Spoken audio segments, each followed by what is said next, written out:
సుమా రాజు జంట వారి వారి రంగాల్లో మంచి పేరు తెచ్చుకున్నారు. ప్రస్తుతం సుమా టీవీ షోలు తగ్గించుకొని తన సొంత యూట్యూబ్ ఛానల్ మీద దృష్టి పెట్టింది. ఇక రాజు క్యారెక్టర్ ఆర్టిస్ట్ వరుస సినిమాలు చేస్తూ బిజీగా ఉన్నాడు. రీసెంట్ గా ఈ కపుల్ 25వ పెళ్లి రోజు జరుపుకున్నారు. ఈ సందర్భంగా సుమ తన ఛానల్లో భర్త రాజుతో కలిసి సందడి చేసింది. వారి పెళ్లి నాటి జ్ఞాపకాలను గుర్తు చేసుకున్నారు. సుమ రాజులది ప్రేమ వివాహం. వీరి పెళ్లికి మొదట్లో పెద్దలు అంగీకరించకపోయినా తర్వాత ఒప్పుకున్నారు. పెళ్లయ్యాక ఇద్దరు వారి వారి కెరియర్స్ లో బిజీ అయిపోయారు. ఓవైపు పిల్లల బాధ్యతలు నెరవేరుస్తూనే కెరియర్ లో ముందుకు సాగుతున్నారు. రీసెంట్ గా వీరి కుమారుడు రోషన్ కూడా బబుల్ గమ్ అనే సినిమాతో హీరోగా ఎంట్రీ ఇచ్చాడు. ఇదిలా ఉంటే ఫిబ్రవరి 10న ఈ జంట తమ 25వ పెళ్లి రోజు జరుపుకుంది. నిజానికి 1995 నుంచి వీరి ప్రేమలో ఉన్న 99లో వీరి వివాహం అయిందట. 30 సంవత్సరాలు వీరి బంధాన్ని ఈ జంట ఈ సందర్భంలో గుర్తు చేసుకున్నారు.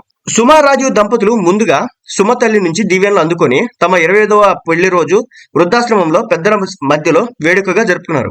కేక్ కట్ చేసి దండలు మార్చుకొని అక్కడ వారందరికీ ఆశీర్వాదాలు తీసుకున్నారు. ఆ తర్వాత సుమ సొంత యూట్యూబ్ ఛానల్లో సరదాగా చిట్ చాట్ కార్యక్రమంలో పార్టిసిపేట్ చేశారు. కొన్ని ప్రశ్నలకు సమాధానాలు చెప్పారు. పెళ్లైన కొత్తలో మీ భార్యకు టైం ఇవ్వండి, ఆ తర్వాత ఇవ్వకపోయినా పర్లేదు, ఎందుకంటే ఆ తర్వాత వాళ్ళు రివెంజ్ తీర్చుకోవడం మొదలు పెట్టారంటే వేరేలా ఉంటుంది అంటూ రాజు సుమని ఉద్దేశించి అన్నారు.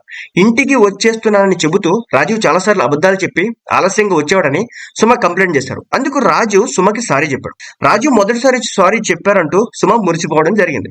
పెళ్లైన తర్వాత భార్య భర్తలు ఒకరికొకరు టైం ఇచ్చుకోవాలని, ముఖ్యంగా పిల్లల విషయంలో బాధ్యతలు పంచుకోవాలని సుమ చెప్పుకొచ్చారు. మీరెప్పుడూ తెలియకుండా ఒకరి ఫోన్ ఒకరు చెక్ చేశారా అన్న ప్రశ్నకు సుమ చెక్ చేశారంటూ రాజుకి షాక్ ఇచ్చింది.